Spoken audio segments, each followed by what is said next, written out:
Hi, friends. This is Dr. Ravi Kamapale. I'm an infectious disease, wound care, and obesity medicine board certified physician. Recording this ahead of schedule, as this is a long recording version of the presentation that I was requested to talk on regarding evidence-based discussion on therapeutic carbohydrate restriction and nutritional ketosis and its clinical application and side effects and solutions as a topic that was given to me as a part of CME that is being presented at my alma mater meeting at Dallas on September 3rd and 4th. And my contact information is at Wound Physician, and my website is nobadbugs.com. I don't have much conflicts of interest except for my passion for removing barriers to healing for infections, wounds, and obesity using telemedicine approaches that I'm working on. And our approach is nothing but real food as medicine. I've invested in a few startup companies, but that has nothing to do with this presentation.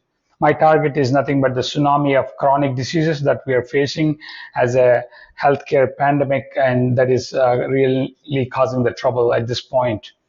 The objectives of this talk are introduction for therapeutic carbohydrate restriction, discussion of nutritional ketosis and low-carb, high-fat lifestyle, and acknowledge the current evidence for remission of diabetes and outline the current positions of different organizations in the role of carbohydrate restriction, discuss the evidence base for well-formulated ketogenic diet, and also safety factors considered when using carbohydrate restriction, review the gap in the knowledge, and also interdisciplinary approach that needs to be developed for this kind of clinical care.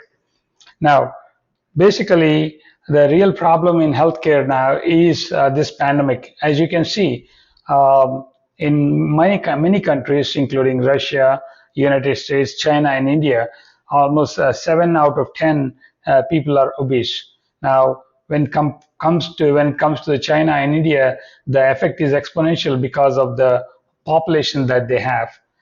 The problem also in US is significant, as you can see in this metabolic fitness of USA that is not even getting any better.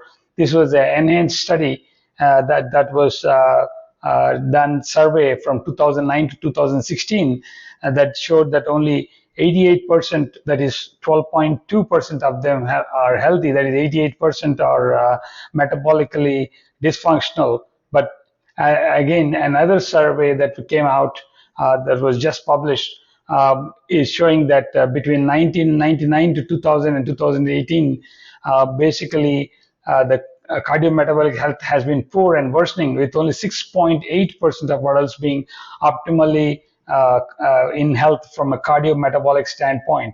So what is the problem really is the underlying etiology of metabolic syndrome.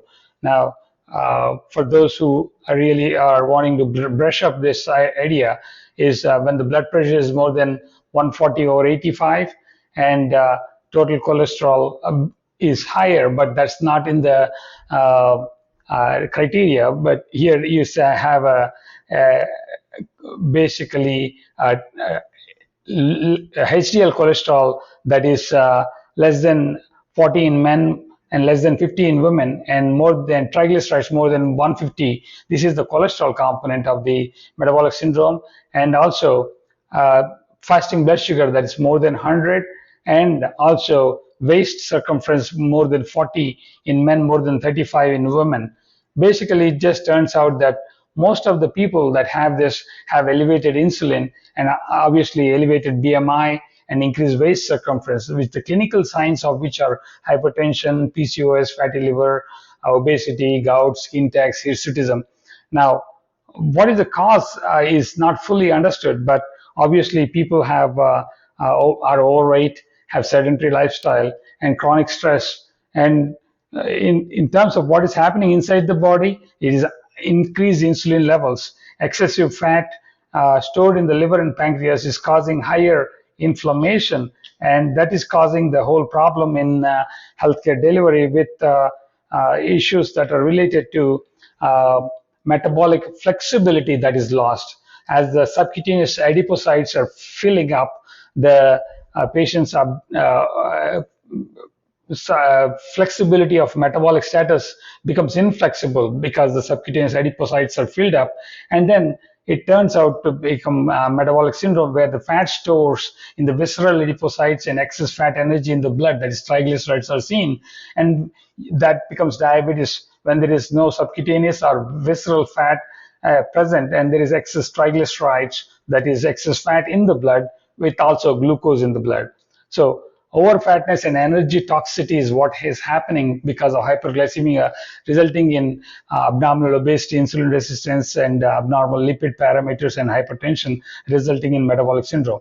Now, insulin resistance can be defined as a subnormal glucose response to endogenous or exogenous insulin. This could be obesity associated and nutritionally driven with it could be stress induced or could be medication induced with glucocorticoid oral contraceptives or HIV medications. But pregnancy is where there is a physiological insulin resistance, but also it is associated with lipodystrophy, and genetically it could be type A or type B. But to understand nutrition, we need to understand what the role of insulin is. Insulin resistance is the most common cause for blood sugar upheavals and hormonal imbalance.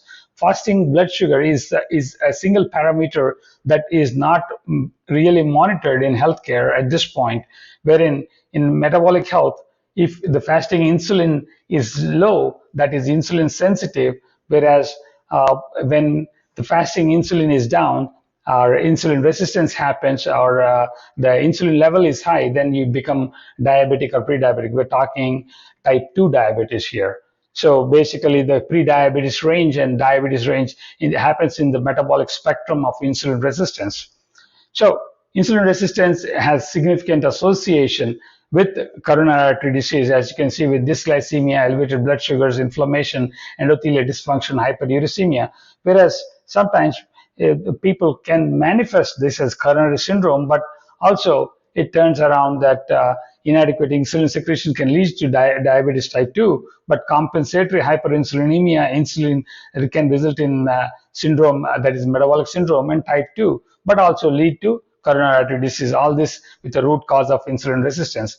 And hyperinsulinemia leads to multiple complications. As you can see here, 3 out of 4 causes of death, that is 75% of healthcare costs, are related to this problem, with hyperinsulinemia being the unifying cause of chronic disease and resulting in multiple diseases that are symptoms of insulin resistance, which lead to this coronary artery disease, hyperinsulinemia, insulin resistance, high triglycerides, PCOS, gout, fatty liver, arthritis, and memory loss and dementia issues. So we need to understand that without getting rid of hyperinsulinemia as a root cause, we are not going to improve the chronic disease causes.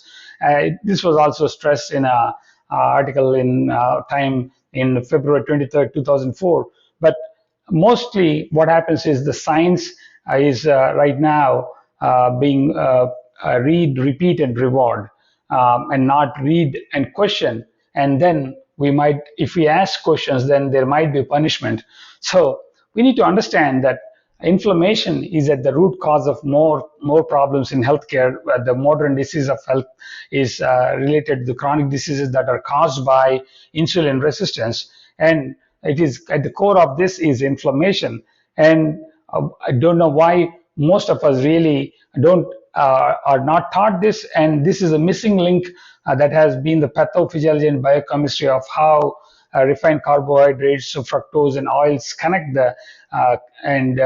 connect to create inflammation. So we humans are hormonal driven and modified. So how does this happen?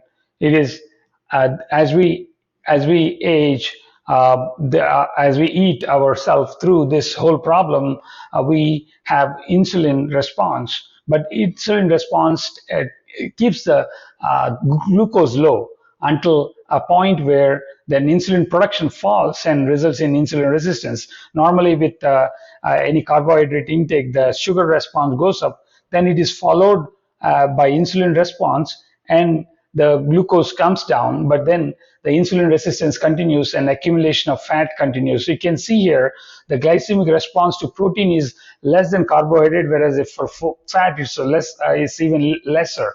So the path to diabetes, as was defined in this article, it takes several decades for impaired glucose tolerance, and after that, the response changes with frank diabetes with reduction of endogenous insulin production, and that increases the postprandial glucose. It takes decades for this to happen in this glycemic continuum, which results in microvascular and also macrovascular complications. So as you can see, again, this is another article that showed that in Gulia and Frinnen in diabetes care in 2020. So it says that progressive dysglycemia results in microvascular complication and also macrovascular complication, resulting in the same problems. Now, the problem with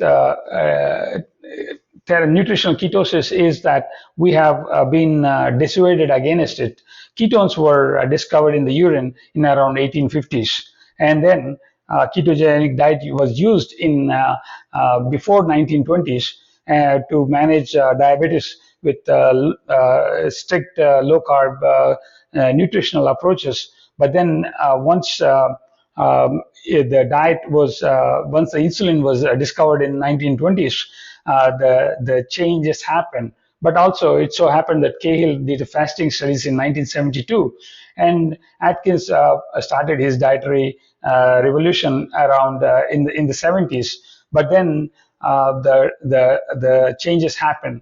If you can see here, basically, this article is from December of 1920. Use of high-fat diet in treatment of diabetes mellitus in June 2021. Another second article that was published in Annals of Internal Medicine. So basically, as you can see here, once the insulin was discovered, and the timeline of emphasis on medication in the nutrition therapy changed, and the pharma emphasis on treatment increased, and obviously the different kinds of insulin were discovered, and continuous glucose monitoring was started in 1999, and now we are going into hybrid loop system.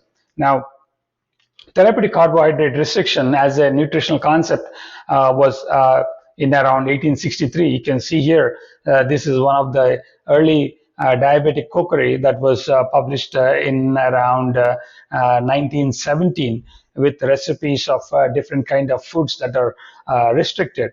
Now, William Banting published his first diet book in 1863, Letter of Corpulence. And also, Fat as a Cure for Obesity was published around 1884.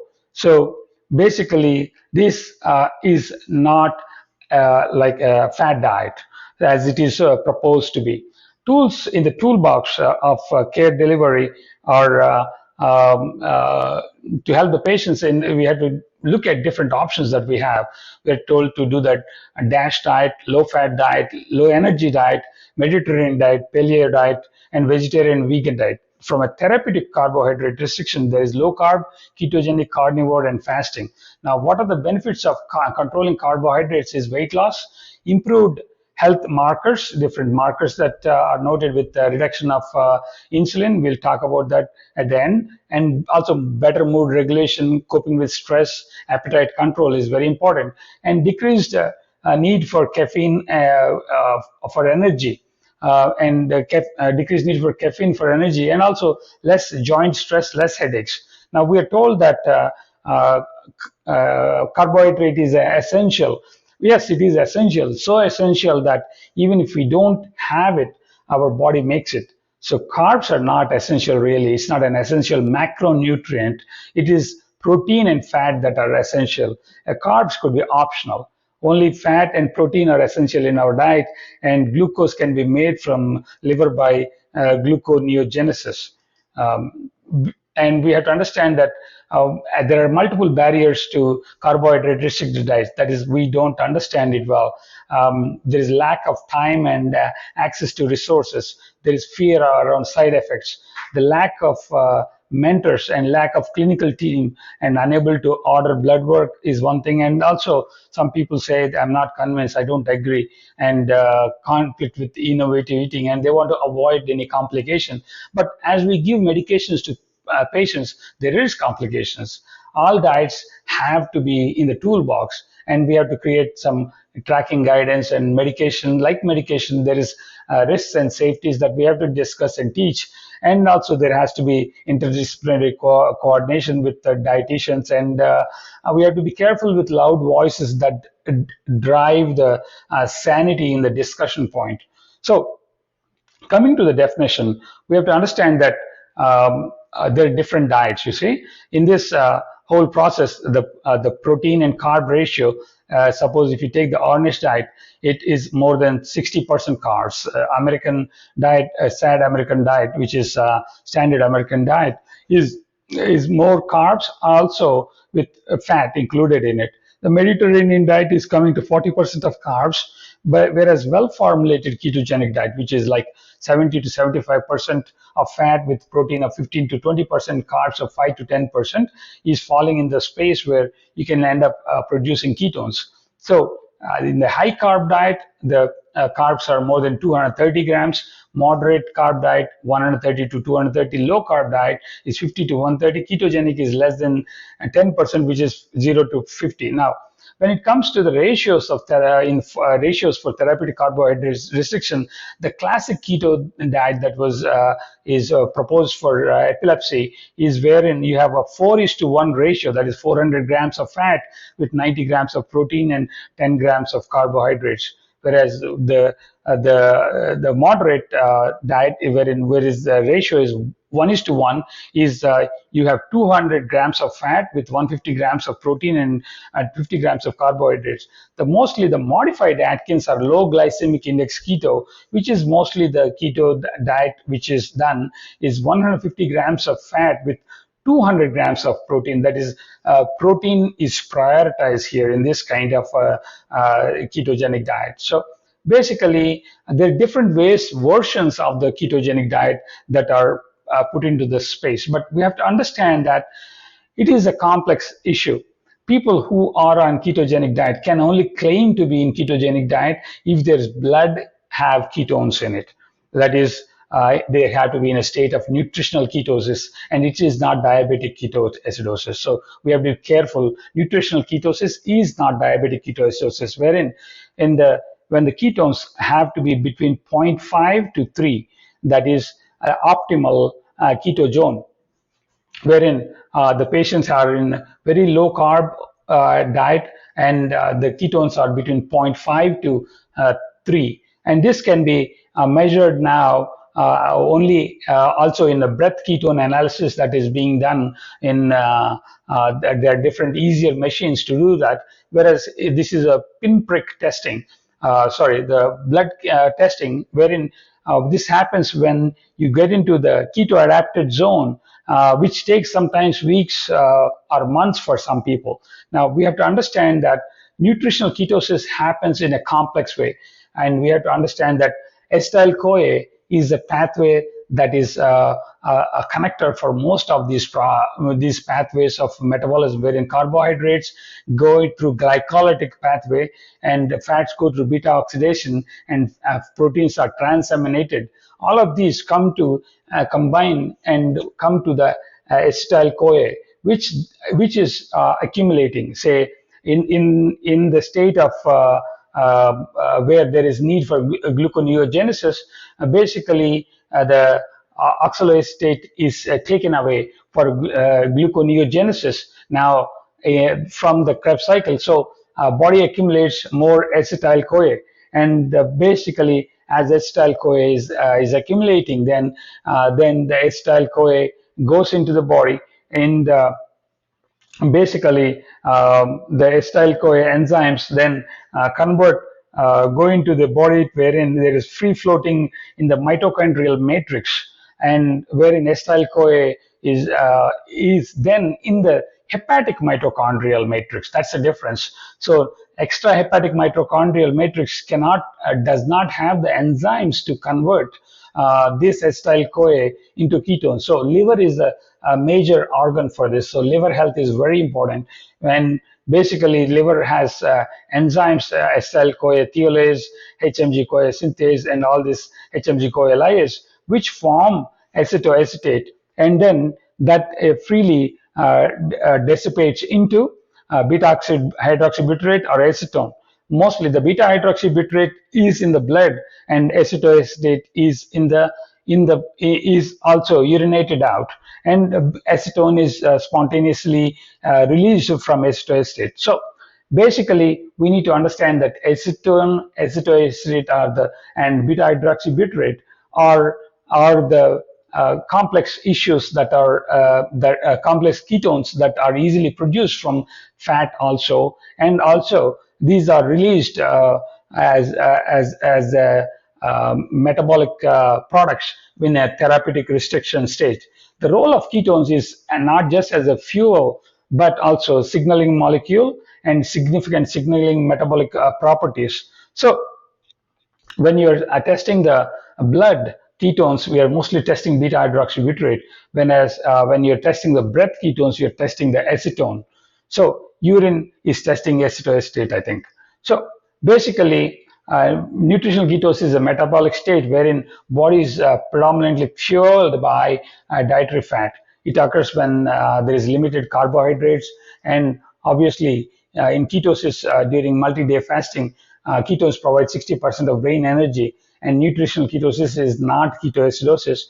And basically, we need to avoid sugars, and obviously, there is we have to understand that this results in reduced insulin levels, since glucose is being not being introduced from dietary resources. So what are the case for nutritional ketosis is it's a brain fuel. It's an excellent brain fuel, and also it is reduces oxidative stress, inflammation, and also we need to make it happen. We need a lot of counseling and also hand holding. And there are studies now for almost 5 years that it could be done. Now, putting people into nutritional ketosis is difficult on an outpatient basis, but also we have to understand that when we put them into nutritional ketosis, the diabetics medications and blood pressure medications have to be reduced, and long-term data is now available, and the biomarkers are also noted to show improvement. The key point in this whole process is appetite, wherein ketogenic diet is shown to improve the appetite, suppressing the ghrelin, and exogenous ketones have shown also similar effect. But ketogenic diet appetite remains suppressed, and this could be direct effect of ketones, but the complete mechanism is not known. So teaching physicians has been flawed. We need to change this. And in the last few years, understanding beta hydroxybutyrate and hormone-like activity with significant understanding that ketosis suppresses mitochondrial reactive oxygen species and improves the inflammatory actions of arachidonate pathways and inflammasome pathways has improved our understanding. With also it acts like anti-cancerous nature with synergistic with PI3K inhibition. So nutritional ketosis, for nutritional ketosis to happen, the insulin levels have to be low, and for that we have to understand that chasing insulin levels, chasing ketone levels is not a good thing, because when you eat protein, which is what we need, that is counterbalanced by glucagon. So we have to understand that we have to prioritize protein with at least 2 grams per kilogram of body weight to preserve the muscle mass. So it is simple, wherein you are cutting off the tap that is filling in, and basically by doing that, we are preventing the need for all these SGLT2 inhibitors. So we are turning the tap off by low carb diet, or similar to what we could do with bariatric surgery. That with surgery we are making them mechanically stop it, whereas here by low carb approach we are doing it. Suppose if the patient is eating carbohydrate, then the hormone insulin is stimulated, then triglycerides form, and fat accumulation happens. So we have to understand that this is like a big truck that is human body is like a big truck that is carrying a lot of gas in it, but it is like running on a small fuel tank, whereas we are now by putting them into nutritional ketosis, bringing them into a capability to use the whole energy that is inside the big gas tank. So now, this is a ominous octet that we are told for hyperglycemia causes, which is a famous paper. That was, I guess, published many years ago by around 1998, I guess, by Dr. DiFranzo. And basically, at each part of this, they have drugs for those, you see, GLP agonists, and also thiazolidinediones for increasing lipolysis, and basically impaired peripheral glucose uptake prevention is done by thiazolidinediones, and then different DPP-4 inhibitors increasing glucagon secretion. And basically they are trying to say that clinical PERD is using different mechanisms to help with this hyperglycemia. But nutritional ketosis approach with therapeutic carbohydration could be offered as a first part of the real solution, but that has to be done by a high touch approach. Now, what happens with that is there is increased availability of acetyl-CoA, and also basically there is production of ketones for the fuel, and energy is stored in the fat in the adipose tissue is liberated as acetyl-CoA, and basically the extrahepatic tissue are able to undergo ketolysis and convert the ketones back to acetyl-CoA, and that acetyl-CoA enters the TCA cycle, and mitochondria in the liver generate the ATP for energy. Now, what happens in the body also has a significant relationship to what happens with insulin level. When the insulin increases, lipoprotein lipase activity increases, basically increasing the way in which the fat storage happens. Now, but the problem is increased insulin reduces hormone sensitive lipase. So the hormone sensitive lipase is not able to then help the lysis and fatty acid metabolism. Now, why was I interested in this whole process is because as an infectious disease doctor, I was seeing a huge problem with my patients where the diabetic patients are getting a lot of diabetic foot infections. And I was looking at this paper wherein this was in 1973. This was a study that was done wherein you take the carbohydrates showed that sugars impaired the neutrophils that engulfs the bacteria, and greater reduction of phagocytates happened for approximately 2 hours postprandially. And in contrast to in fasting state of 30 to 60 hours, enhanced phagocytic activity. Also, increased glucose interferes with natural killer cells, wherein it showed that methylglyoxal and glyoxal treatment led to glycation of natural killer cells. And basically, is methylglyoxal is a much stronger effect on natural killer cells, and glycation of tumor cells also interferes with their lysis of natural killer cells. And also, basically, it causes glucotoxicity that is very important, wherein glucose is a rigid molecule, wherein it damages the epithelial cells and the nerves. So platelet aggregation happens, inflammation happens, diabetes results, and endothelial dysfunction results. And basically vascular smooth muscle dysfunction happens, and all this results in peripheral arterial disease. If you can see here, the major problem is wherein the protein when combined with sugar ends up glycating and causing advanced glycation end products, wherein the fructose, then for fructose it is 7 times very causative, whereas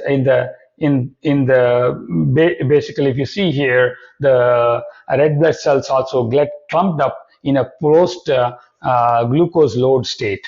Now, I want to quote one of my mentors here, Dr. Eric Westman, who I have learned a lot from regarding the significant carb intake, increasing sugar and increasing insulin, increasing fat storage, and low energy and carb craving. This is a serious cycle that needs to be broken.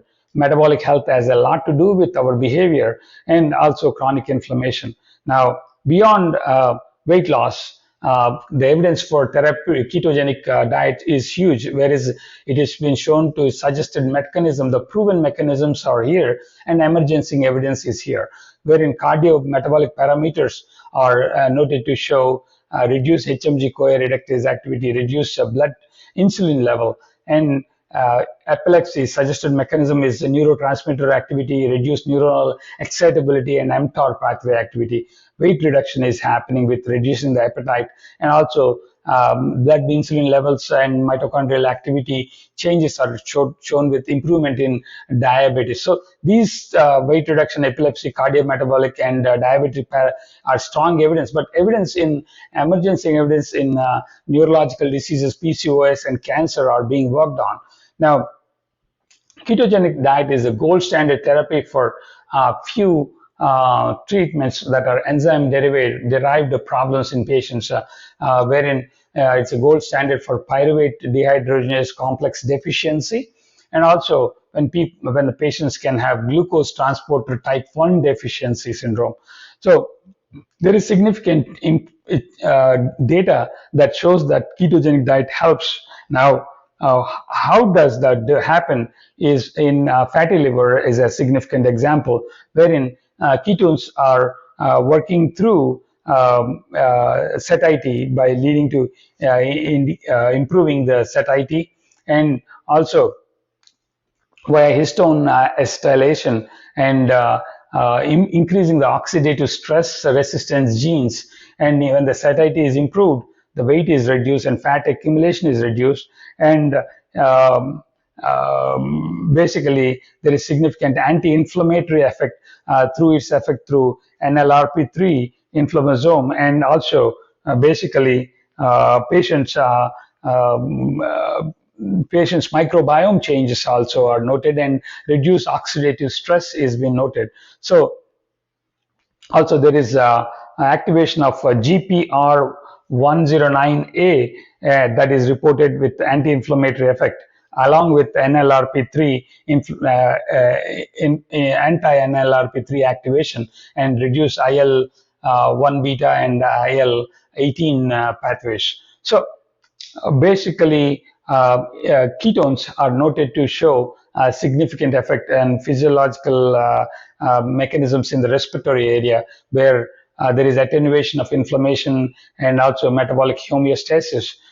Basically, multiple cellular systemic mechanism wherein this might affect viral infections such as influenza and also SARS-CoV are being discussed. Basically, molecular mechanisms that are showing through NFKB pathway and NERF2, and also basically relevant viral ketone bodies are providing some anti-inflammatory mechanisms, attenuating the inflammation and maintaining the metabolic homeostasis of the patient.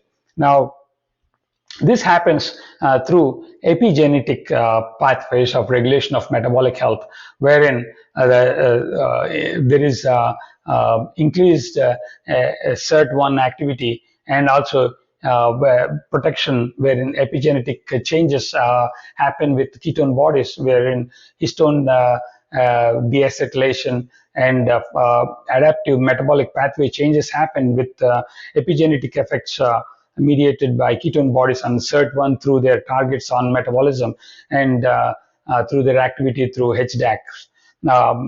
Now, what is the evidence that has been in the past? In 2017, there was no recommendation, but the tune of changes started happening since 2019. Slowly, the diabetic organizations started changing their tune and started changing their verbiage, telling that reducing overall carbohydrate intake for individuals with diabetes has demonstrated most evidence for improving glycemic when applied in variety of eating patterns. Now, this is ADA telling it's that they're emphasizing very low carb eating pattern is a viable option, basically. But if you really want to look up the evidence base for it, there's around 62 clinical trials and RCTs available in http://phcuk.org/RCTs. This is a website if you want to go and do your due diligence. Of course, the IDA is changing its tune too. Now, as you can see there in their standards of medical care in diabetes.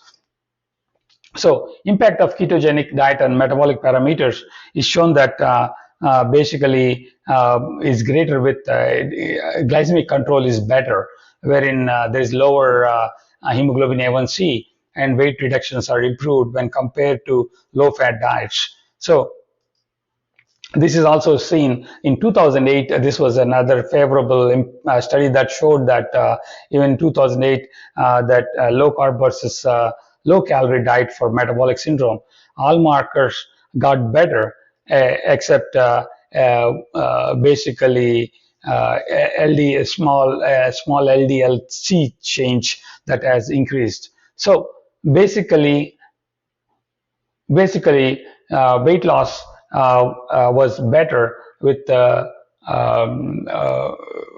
even compared to low fat diet, low carb diet did show significant weight loss in people who were evaluated in this study in 2008, which was N of 40. So meta-analysis that was published in 2020 showed that there is improved for the patient with type 2 diabetes mellitus in hemoglobin A1C and as measured by HOMA-IR and fasting. Interestingly, fasting blood sugar did not improve, which is a reflection of inadequacy of fasting glucose as a marker rather than a critique of effectiveness of keto. So fasting blood sugar is not the real marker because fasting blood sugar is elevated because liver makes the breakfast for us in the morning.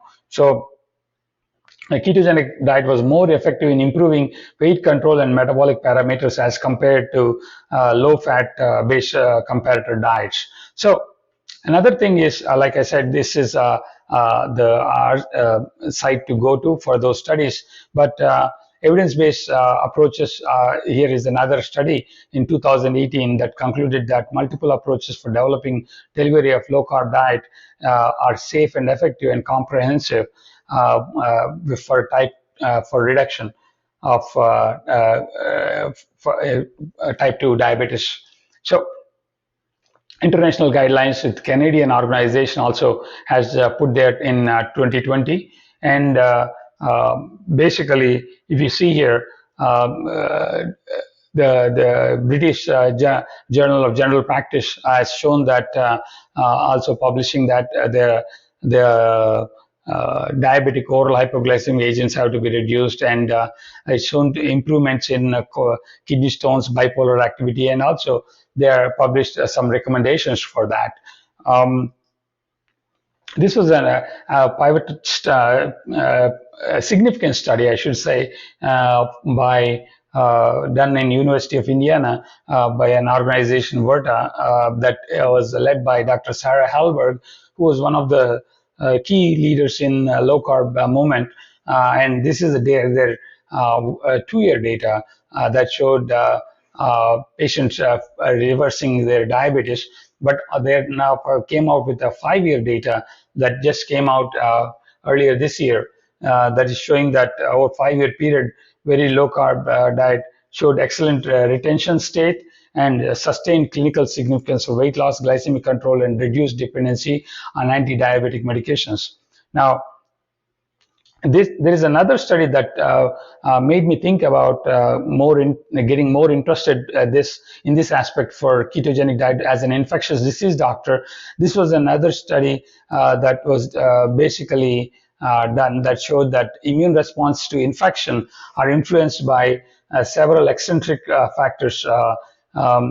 Basically, in a mice, this was a mice study, but it showed that the response of a ketogenic diet promoted gamma delta T cells in the lungs in the mice, and basically the gamma delta T cells improvement in the lungs prevented the mice from getting influenza.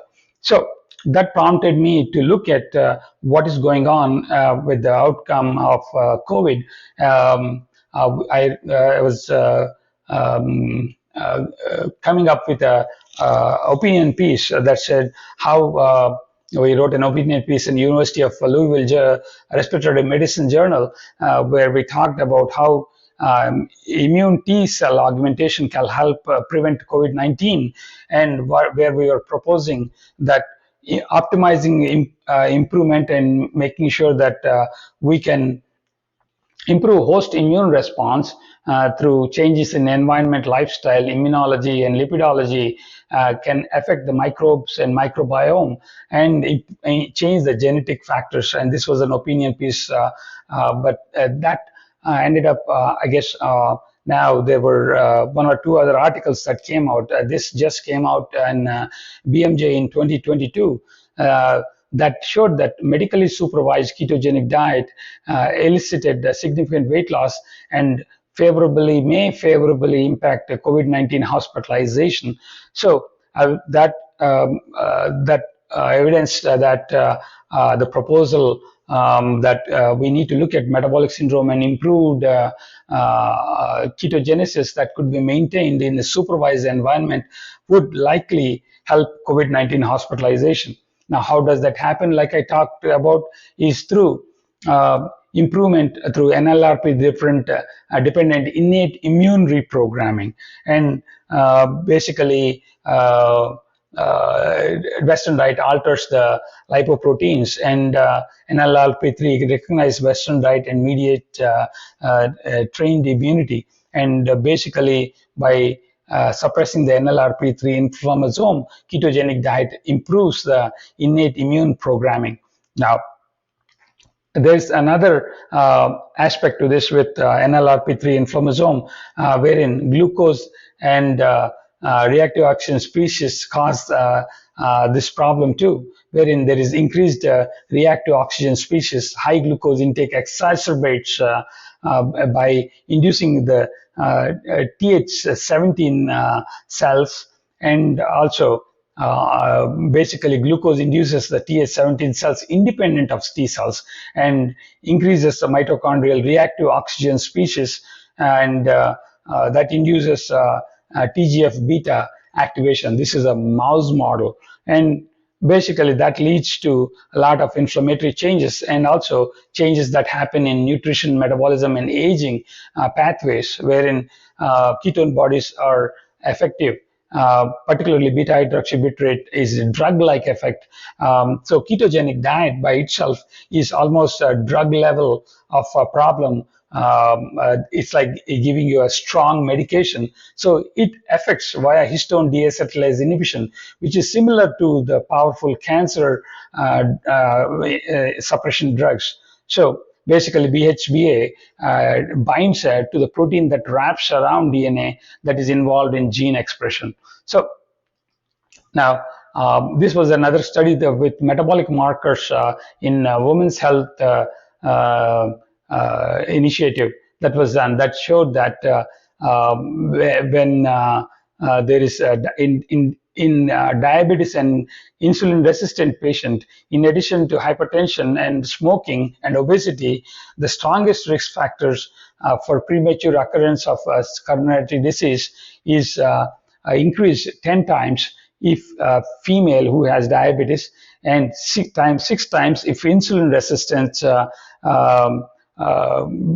by using LPIR score. So basically, if a female has diabetes, there is 10 times more risk for cardiovascular problems, but 6 times if insulin resistance that is tracked through LPIR scoring. So that is what I mostly do in the office. To also will track my patients using LPIR score with NMR lipid profiles. So potential mechanism of deleterious effects of Western diet is through inflammation. If you can see, basically all these products of flavors, um, PUFAs, and sugars, alcohol, and visceral adiposity increases inflammation, and immune reactions increase NFKB activation and NLRP3 activation, and increase IL-6 and TNF alpha. And also, that leads to dysbiosis, that leads to endotoxemia, which is what leads to infection.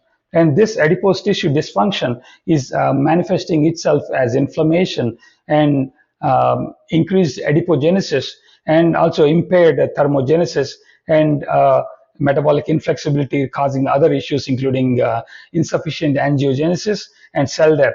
And this leads to also other issues in type 2 diabetes and hyperinsulinemia and dyslipidemia, causing all the chronic diseases that are leading to fatty liver, atherosclerosis, stroke, and dysfunctional adipose tissue is what we have to focus on in conditions like diabetes and obesity that are related events that need to be targeted through inflammatory and anti-inflammatory mechanisms. Now, we have done, there are studies that are out there that are showing that significant studies done that showed that if we are able to reduce the pathway of cholesterol makeup, then we can stop the atherosclerosis. But the inflammatory component is what is being worked up by Dr. Paul Ridker, who has amazingly shown that inflammasome is the key. Now, basically, high sensitive C-reactive protein is what is used to measure that, but there is other interleukin inhibitors and also NLRP3 inhibition, which is really being worked through different mechanisms and different drugs, including low-dose colchicine being tried for it. But obviously, what I really think is ketone bodies, if you are able to harness the patient's potential to survive through hand-holding program, we can improve the NLRP3 anti-NLRP3 action of ketones, and that will help. If you can see this, is shown in oxidative stress and anti-inflammation mechanisms of beta-hydroxybutyrate, wherein it acts through the blocks the beta-hydroxybutyrate, that blocks the NLRP3 inflammasome that is seen to cause inflammatory diseases and also anti-cancerous diseases, effect against endogenous histone deacetylase, which can be inhibited. So a ketogenic diet also changes the microbiome, and basically, like I said, they suppress the bifidobacteria that are noted in ketogenic diet with is suppressing the Th17 cells, and basically the beta-hydroxybutyrate selectively inhibits bifidobacterial growth and basically reduces the level of intestinal Th17 cells. So, and this beneficial effect is being noted when Mediterranean diet is used, but also basically this was a study that was done with 278 participants, wherein they showed that if you use a Mediterranean diet versus a low fat diet, there is decreased hepatic fat. So that decrease of independent hepatic fat independently showed that Mediterranean diet was effective over low fat diet. So, and then basically, this is another study that showed that if when compared to eucaloric high carbohydrate diet to low carb high fat diet, so we are comparing high carbohydrate diet to a low carb high fat diet, wherein despite being in high in saturated fat, the plasma total saturated fat, they decrease. If you see here in the low carb component, the triglycerides reduced, and also palmitoic responses of the diet, the in low carb, the palmitoic acid reduced in the low carb when compared to Mediterranean diet and high carb diet. So in high carb diet, it was worse. Triglycerides and palmitoic responses were better with the low carb diet. So basically, the fat that is floating in the blood is reduced by eating saturated fat, higher in saturated fat diet that is carb restricted. So how does this happen? Is thought to be through a, sterile CoA desaturase, wherein this sterile CoA desaturase is basically when in dietary fat is restriction is basically what happens in this condition is when you have low fat diet and that is showing increased fat, then sterile coenzyme A desaturase converts saturated fats into monounsaturated fat and basically converts it into the triglycerides. So basically, the SCD1 is believed to be central role in between storage or utilization of energy metabolism. So if somebody has a high carbohydrate diet, the SCD1 then pushes that towards the problems with storage. So anyhow, that is too deep, but let's go into this end game of medicine that we are playing, which the consequences of which we are facing, which is a significant lipodystrophy syndrome,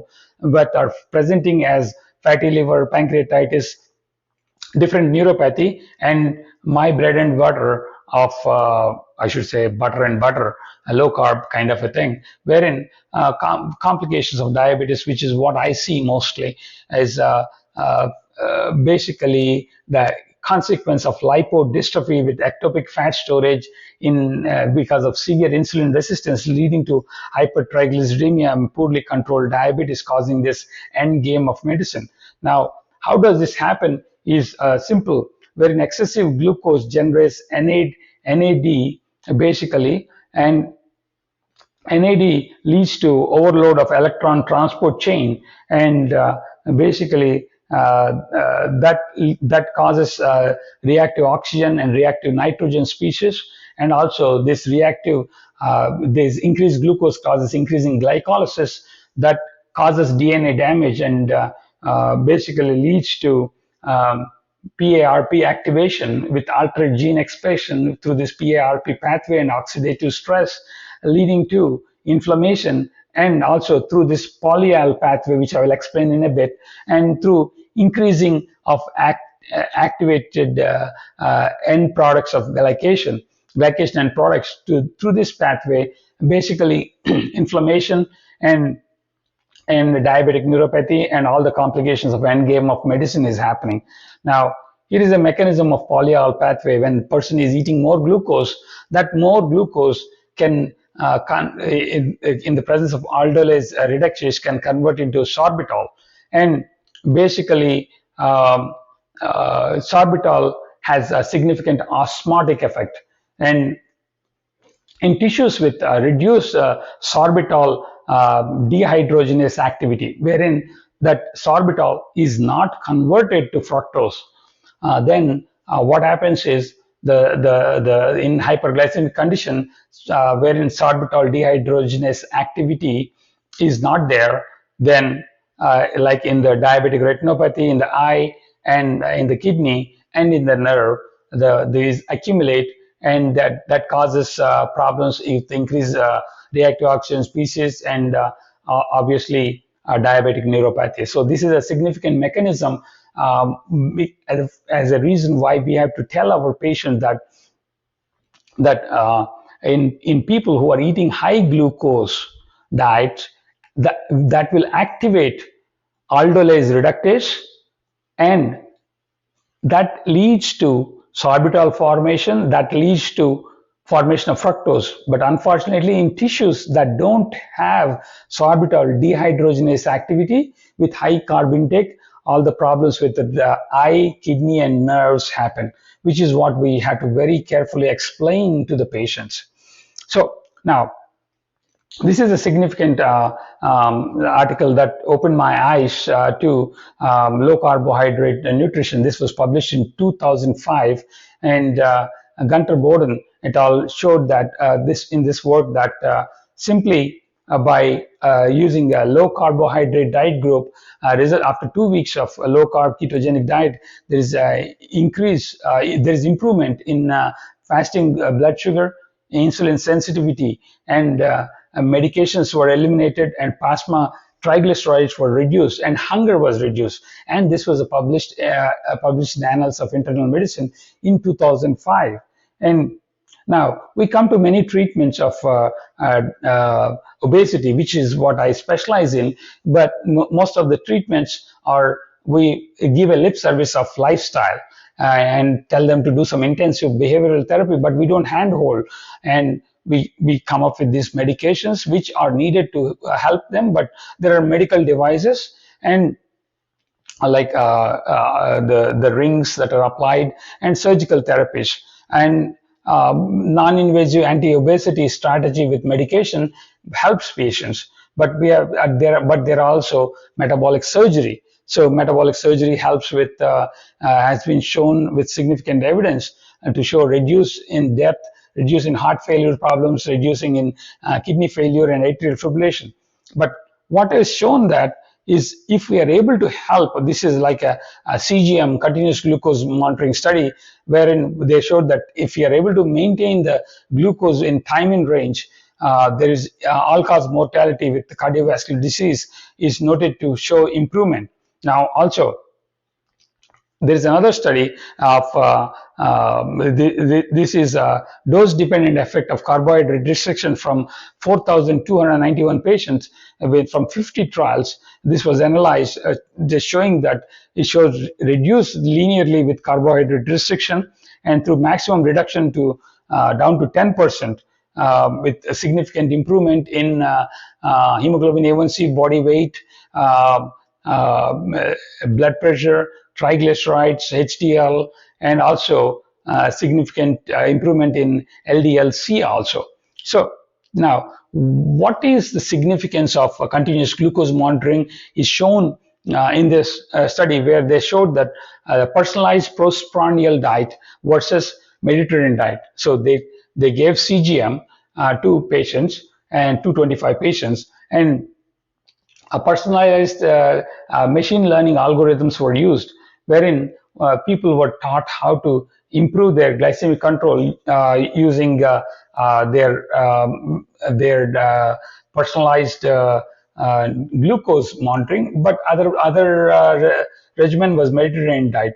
They showed that if we are able to teach them how to change their diet with personalized postprandial targeting of glucose, that was more effective than Mediterranean diet, as measured by daily time of glucose levels more than 40 and hemoglobin A1C. So basically, CGMs do have an impact on how people eat. Now, how can we improve the insulin resistance? That is the key of what we're going to talk about, diabetes reversal. Effect of insulin can be reduced via therapeutic carbohydrate restriction, through low carb diet, ketogenic lifestyle, very low calorie diet, weight loss surgery, lot of exercise in combination with intense lifestyle. But these methods share a similar pathway by reducing body's need for insulin. So insulin resistance improves properly in ketogenic diet, and basically the degree to which that improved insulin sensitivity remains long term in how it is improved and stays, the degree to which is very much individualized. So basically, ketosis might not be necessary to remain forever for most people. So if one chooses to go back on carbohydrate, then modest amount of carbohydrates can be reintroduced, but also we need to be able to monitor the serum markers, including fasting blood sugar, hemoglobin A1C, and try to do some carbohydrate tolerance. Now, that has to be closely monitored and guided through process. So there was a consensus report on interpretation of remission for diabetes, which is a complex term, very hard for people to understand why fasting insulin is important, but we need to really make sure that fasting insulins are done. But anyhow, remission should be defined as per this protocol for hemoglobin A1C of 6.5 or less.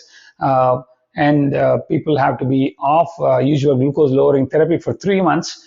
And in hemoglobin fasting blood sugar has to be less than 126.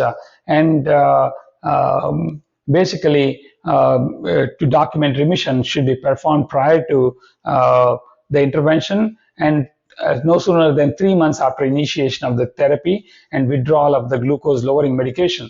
So here, when you're doing the pharmacotherapy, it is 3 months of cessation of intervention. Surgery is 3 months, but lifestyle, it is 6 months. So they want 6 months of lifestyle and that too 3 months after cessation of pharmacotherapy to be called remission for type 2.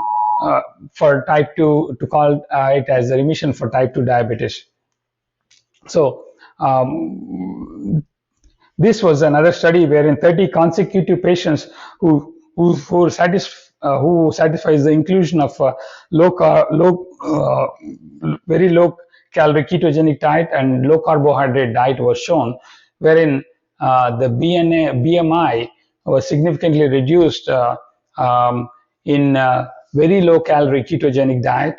Hemoglobin A1C was reduced, and basically in very low calorie ketogenic group stopped all medications by almost 73% only taking metformin, whereas 46 taking had a very low carb diet patients had increased anti-diabetic medications.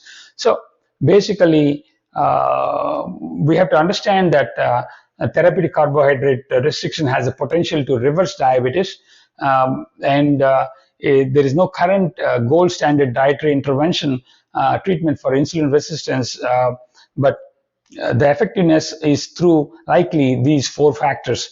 Automatically calorie restriction naturally through mechanisms of ketones suppressing likely ghrelin activity, and basically we have a keto diet has a filling response, and then the next approach is next action likely is through body fat reduction that happens, and also carbohydrate restriction as a macronutrient causes significant fluctuation in blood sugar levels and that reduces insulin needs, and ketones basically are also playing a crucial signaling molecules and genetic processes with metabolic changes and helping health and longevity.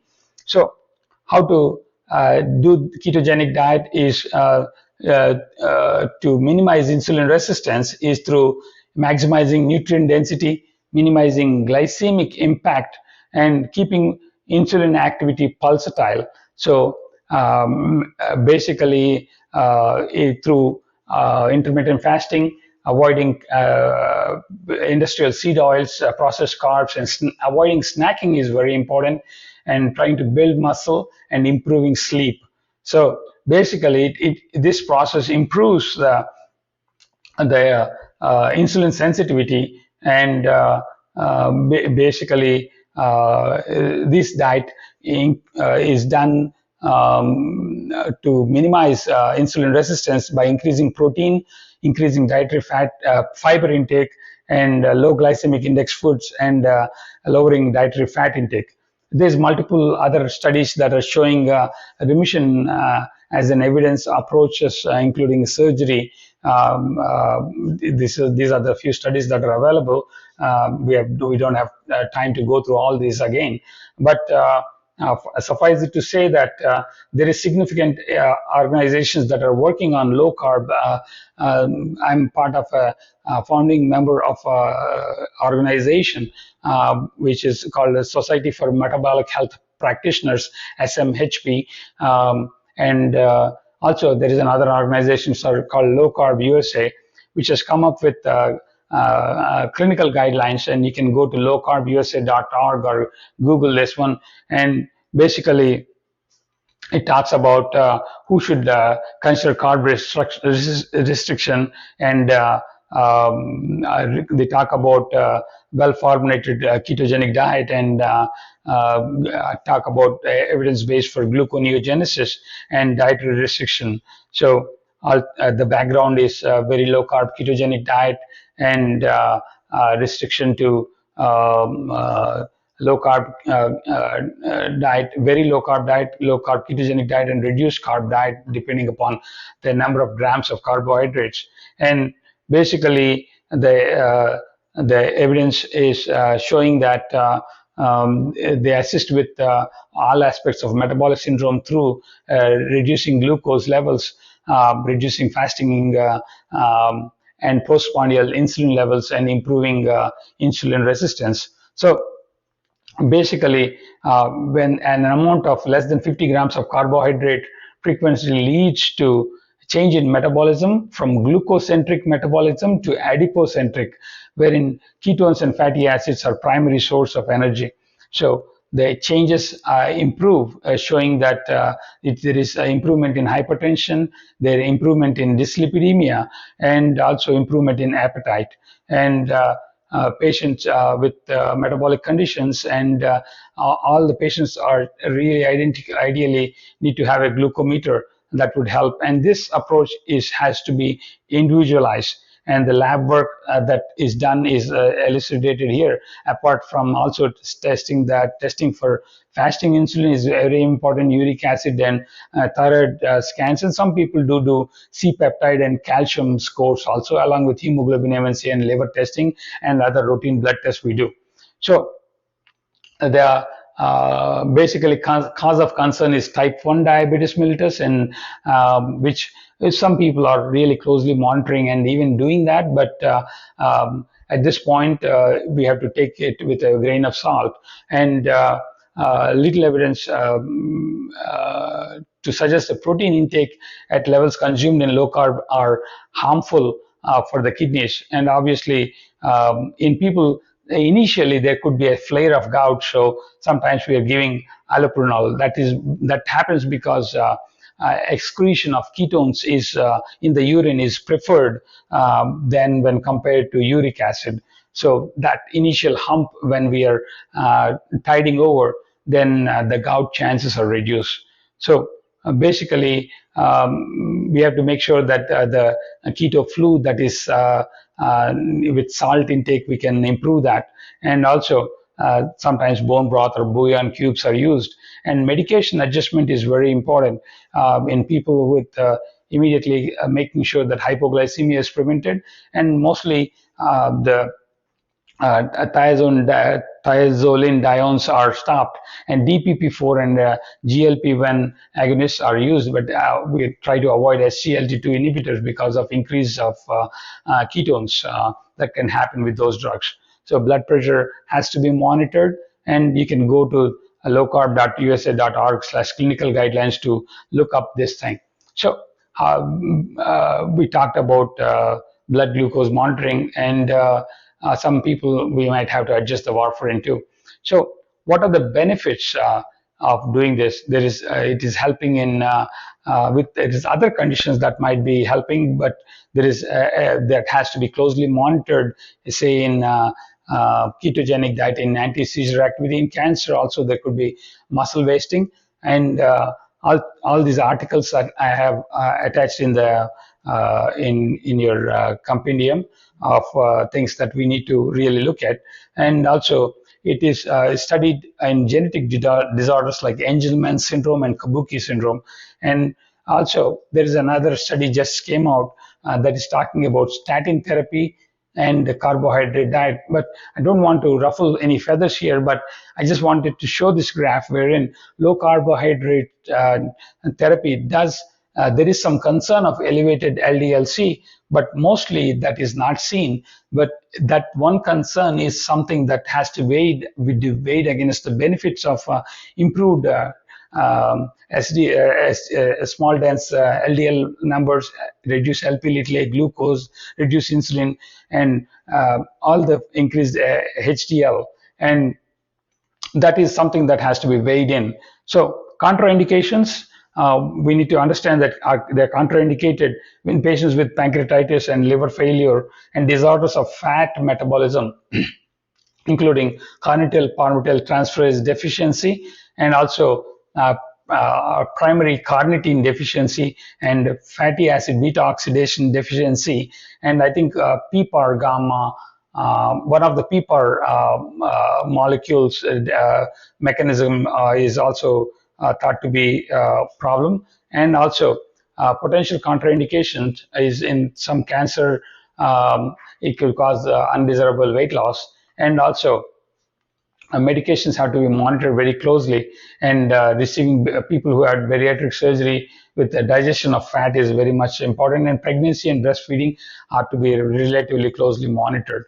So in potential side effects, there is non-scale benefits, potential benefits. Non-scale benefits are increased satiety, appetite, and obviously improvement in metabolic blood work. But also we need to monitor the side effects of increased urination, keto flu, muscle cramps could be there, and constipation and anxiety and keto breath. And some people can have diarrhea that needs to be closely monitored. And there are different techniques that have to be followed. And also they can have diuretic effect on by using alcohol. So keto can help fight diabetes, have anti-inflammatory effect, and reduce flu severity by increasing gamma delta T cells, and enhance autophagy and improve gut health. So the different ways to find the right balance is to figure out which level of keto or low carb approach you want to go through, which is strict, moderate, and liberal. So depending upon the level of carb restriction and depending upon one's needs. And we have to understand that all the studies, any study that talks about carbohydrates more than 25% is not a low carb diet. So if anybody tries to analyze and say low carb diets are not working, all you have to look at and see is the carb percentage more than 25%, then that is not a low carb diet. So how do we deliver this is the key. So the future of solution is N equal to 1. We can talk about all the studies, but what matters is what matters, as all medicine is delivered at a personal level. So we need to understand how to do the fasting insulin level, hemoglobin A1C, waist to height ratio, targeting 0.5 or less, and lipid mass by doing body composition testing, triglyceride to HDL ratio, and sometimes doing glucose tolerance test with insulin, which is called Kraft testing, and using personalized nutritional coaching with CGM and app-based technology, and personalized wound care in conditions like where I do wound care, and targeting nutritional support in wound healing in with what I do is very much necessary. This is like a huge problem, and the future of therapy, if not done right, we are going to be in trouble. So anyhow, the future solutions will warrant us to make sure that we deliver this in a comprehensive manner through individualized protocol, wherein we measure the ketones, monitor the blood sugar, hunger cravings, create a personalized, individual, like real-time adaptive plan using different motivators and life circumstances, using limiting carbohydrate, aim for adequate protein, adjust for flavor and fullness, and trying to create a personalized precision nutrition approach that helps with a comprehensive solution that needs professional understanding and guidance, like say thinking about using continuous glucose monitoring, and also continuous ketone monitoring that can be used. Say if you eat carbs, your insulin goes up and your glucose converts to fat. If you eat fat and protein, that really does not convert much into fat, and then the insulin levels go down and the ketones come out. Teaching this to the patient and trying to guide them through this approach is what we have to do in delivery of a real solution for a real patient, one patient at a time. So evidence-informed medicine is what we are lacking in healthcare. So we are talking about real evidence-based medicine, but we're not practicing evidence-informed medicine. Healthcare lacks robust real-world evidence to support data-driven decision-making, and that needs collection of real-world data, and that is very expensive and high commodity that is very much necessary at this phase of healthcare delivery. And assessment comprehensively must be done to identify the patients and any factors that are influencing their healing. We need to have communication among current providers and utilization of different consumables, and at a cost-effective level, we have to deliver this. The pathways of healthcare are causing trouble are glycation, oxidative stress, inflammation, mitochondrial dysfunction, insulin and leptin resistance, and membrane instability. Basically, this is the mantra of Dr. Robert Lustig, who says that all these problems are not druggable but foodable. But right food would help all these. How does they help it? Is through epigenetic changes, immune augmentation, gut bacteria improvement, inflammatory improvement, muscle mass improvement.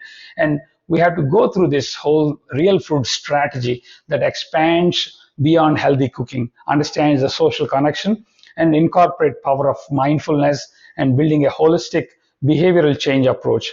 And I have come up with this one slide. Please feel free to copy it.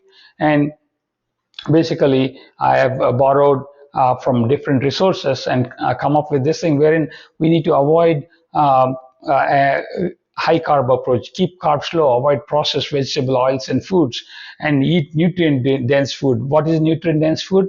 It is meat is nutrient dense, and real food we have to have. And we need to use drinks without sugar or fruit juices. Fruit is candy. We need to know that. And we need to know about how to listen to our body. How can that be done is through understanding what we eat, and when we eat and how much we eat. We need to cut carbs, prioritize protein, fill with fat, and fast and do some intermittent fasting. Avoid snacking. Try to eat between a 6 to 8 hour window, or at least start with a 12-hour window. We should look into satiety, not calorie counting. More important than all this, we have to understand why we are eating. We need to reduce stress, have some hydration, do some regular exercise, sleep well. So insulin resistance is a huge problem, without targeting which we cannot reverse this whole problem of chronic disease that we are facing.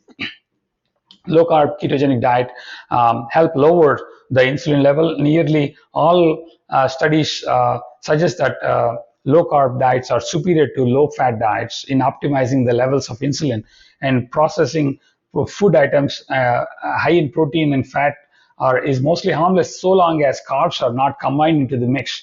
So plant foods, carbohydrates should be carefully selected on their dense structure, and we have to make sure that the processing is correct, and basically excluding most carbohydrate resources also solves the problem. So we have to have fewer meals versus frequent small meals, and snacking is a bad idea. We need to develop bridging techniques, and we have to eat meals slowly to maximize satiety.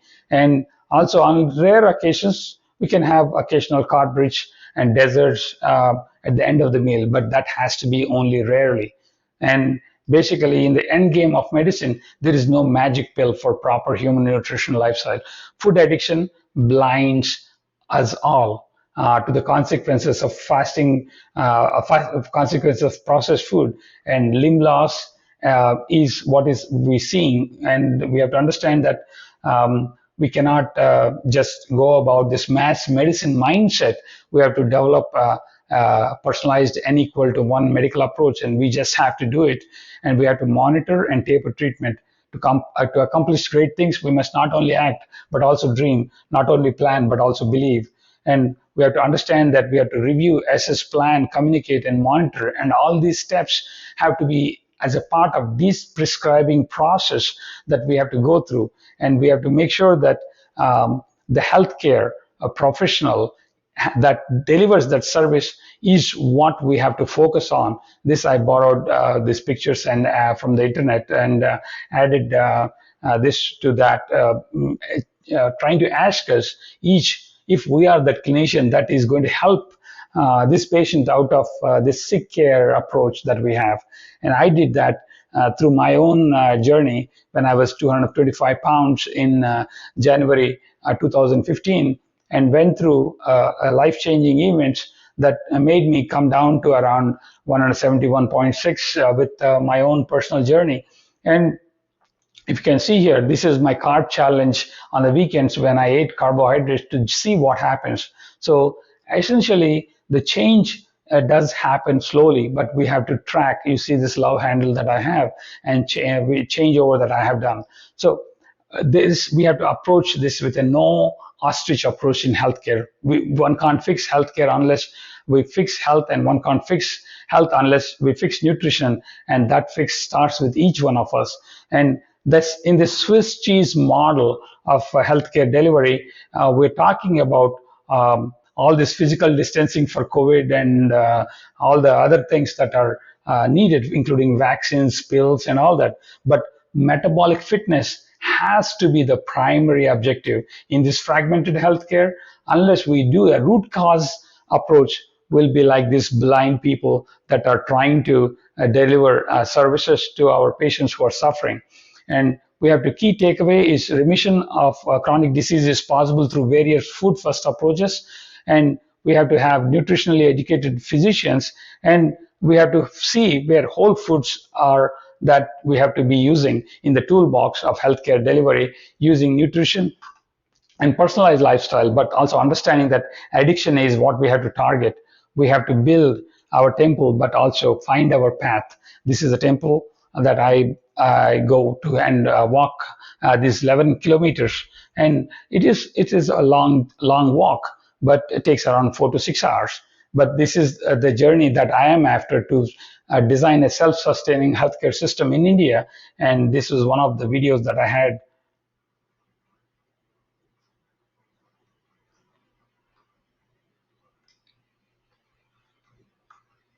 I guess it is not working, but that's fine. Basically, this is where I'm talking about helping create a self-sustaining healthcare system in India. So basically, thank you very much. Thank you for taking time. And you can text, email me, or contact me on social media for understanding regarding this process that we are trying to deliver in healthcare.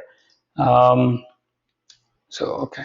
So basically, we have to understand that all medicine is personal and every patient is a puzzle. And we have to move away from mass medicine mindset to N equal to 1. And research is what everybody else has seen, and to think what nobody else has thought. So knowing is not enough, and we must apply. And willing is not enough, but we must do. We have to learn and to unlearn the process, and we have to come up with different approaches to solve the complex healthcare battle. Life is half the battle. In life, knowing is half the battle. Action and failure of reassessment and not giving up and not getting depressed over results is where real battle happens. Please feel free to contact me on social media, Facebook, LinkedIn, or on Twitter. @Wound Physician is my ID. And I will have the links of the different evidence-based links that I have for this for all the data that I have quoted in this presentation. Thank you very much, and thank you. Take care.